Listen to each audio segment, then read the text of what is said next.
മഞ്ഞുമൽ ബോയ്സുമായി ബന്ധപ്പെട്ട സാമ്പത്തിക തട്ടിപ്പ് കേസിൽ സൗദിൻ ഷാഹിറിനെയും സഹനിർമ്മാതാക്കളെയും ചോദ്യം ചെയ്തു. ആവശ്യമെങ്കിൽ വീണ്ടും വിളിപ്പിക്കുമെന്ന് പോലീസ് വ്യക്തമാക്കി. വിശദാംശങ്ങൾ പോലീസിനോട് പറഞ്ഞിട്ടുണ്ടെന്ന് സൗബിൻ പ്രതികരിച്ചു. അവിടെ ഒന്നുമില്ലെന്ന് കറക്റ്റായിട്ടുള്ള കാര്യങ്ങളല്ല അവിടെ സംസാരിക്കുന്നുണ്ട്. ഇല്ല, നമ്മൾ സംസാരിക്കുന്ന കാര്യങ്ങൾ കഴിക്കണ്ടേ. പിന്നെ സ്നേഹമോൾ നൈനാനാണ് വിവരങ്ങളുമായി ചേരുന്നത്. സ്നേഹ, ചോദ്യം ചെയ്യലിന്റെ മറ്റ് വിശദാംശങ്ങൾ എന്താണ്?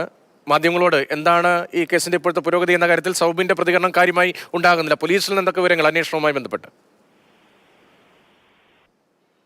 പ്രതീഷ്, രാവിലെ ഏകദേശം 11:30 കൂടിയായിരുന്നു സൗബിൻ ഷാഹിർ അതുപോലെ തന്നെ മഞ്ഞുമൽ ബോയ്സിന്റെ സഹനിർമ്മാതാക്കളായ ബാബു ഷാഹിർ, ഷോൺ ആന്റണി തുടങ്ങിയവർ മരട് പോലീസ് സ്റ്റേഷനിൽ ചോദ്യം ചെയ്യലിനായി ഹാജരായത്. ഏകദേശം 2 മണിക്കൂറോളം നീണ്ടു നിൽക്കുന്ന ചോദ്യം ചെയ്യലായിരുന്നു.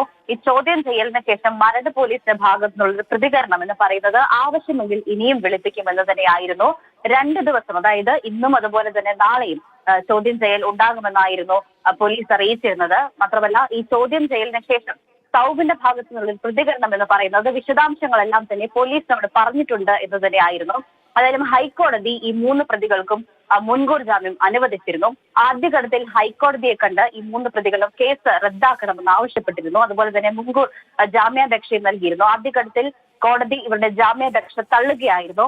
ശേഷം രണ്ടാമതും കോടതിയെ സമീപിച്ചപ്പോഴായിരുന്നു 3 പ്രതികൾക്കും മുൻകൂർ ജാമ്യം കോടതി നൽകിയത്. അതുകൊണ്ട് തന്നെ ഈ പ്രതികളെ അറസ്റ്റ് ചെയ്യുകയാണെങ്കിൽ അപ്പോൾ തന്നെ വിട്ടയക്കണമെന്നൊരു കർശന നിർദ്ദേശം കോടതിയുടെ ഭാഗത്തു നിന്നും ഉണ്ടായിരുന്നു. മാത്രമല്ല, ഈ അന്വേഷണ ഉദ്യോഗസ്ഥർ ആവശ്യപ്പെടുന്ന മുറയ്ക്ക് ചോദ്യം ചെയ്യലിന് ഹാജരാകണമെന്നും 3 പ്രതികളോടും പറഞ്ഞിട്ടുണ്ടായിരുന്നു.